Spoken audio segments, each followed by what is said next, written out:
Thank you for joining me, David.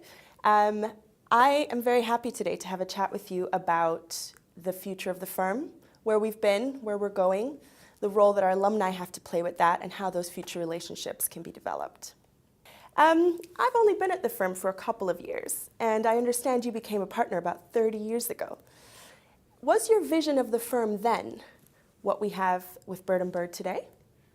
Almost. I mean, we've grown so much over that period. I love the firm as much now as I did then, but we were much smaller, only about 14, 15 partners. And I remember in 1990, at an early partner retreat, giving a talk to the partners about how we could expand to 21 countries.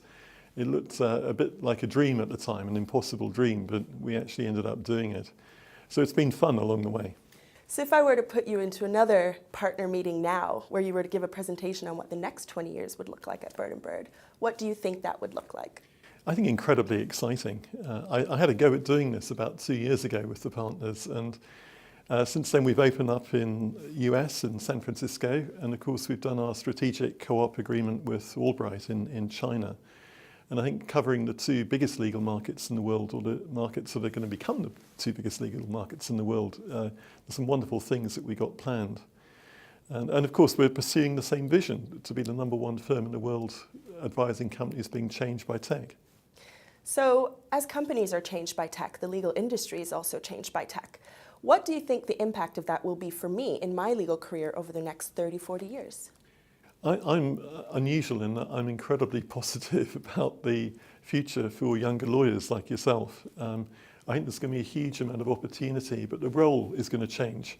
I think it will become more interesting. I think we'll need lawyers who are more adaptable, able to cope with the new systems, the new processes that clients want to use, but the lawyers that can really adapt to guide clients on that are going to do incredibly well. And do you think the industry will shrink as a result of the use of technology?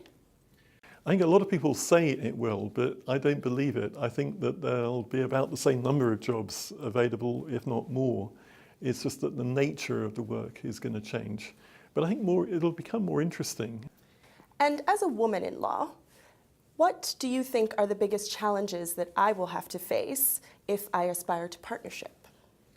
I think the #1 challenge we see is making sure that we as a firm make partnership attractive enough to people like you, and that there's not a misunderstanding about what it really means. And that applies as much to men as to women.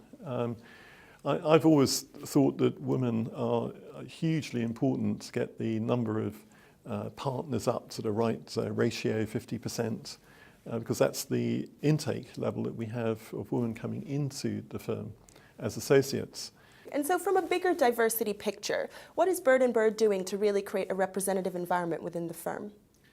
We've got a lot of initiatives. We've got the Women in Leadership program, which has run for 2 years, which is a very impressive program and very emotional program. I've learned a lot from it. Also, the Italians put on this Together program, or Together program in Italy, to raise the number of female partners. And I think more recently we've had this Embrace initiative that you've been a bit involved in. Yes, I have actually. During my 2 years at Bird & Bird, I've found the culture to be very open and tolerant to difference. But what would you say are the key things that Bird & Bird needs to do moving forward? I think maintaining that openness and tolerance, valuing people's ability above all else, and making sure also we keep that sense of fun within our culture. I want people to enjoy the work they're doing. We all have to work hard. We all have to sometimes work very long hours, but I think some law firms have lost sight of the fact that it's a good thing for people to enjoy the work they do. And over the years, I imagine you've seen people leave the firm and then return in what is termed the boomerang trend. Do you think that's an important thing to happen within the culture of the firm? I think it's a great thing.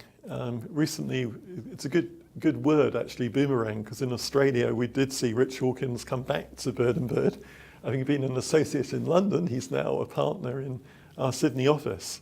So, and it's really good to see him. He's a great sports lawyer. And I think it can enrich the firm when people come back from industry as he is doing. So, David, what would you send out as a message to the alumni that are looking to rekindle or continue relationships with Bird & Bird? It's a very warm welcome. We'd love to maintain a relationship, maybe working with them wherever they may be, or simply keeping in touch and helping them with their own career development. Or if they want to come back, like Rich Hawkins, then they're very welcome to do so as well, a bit of an open door. I really want them to feel that there is a great relationship that they can maintain with us. Well, that sounds fantastic. And well, David, thank you for all these insights on the direction of the firm and where we've been and where we're going. As a young lawyer, I find that very exciting. So thank you for your time.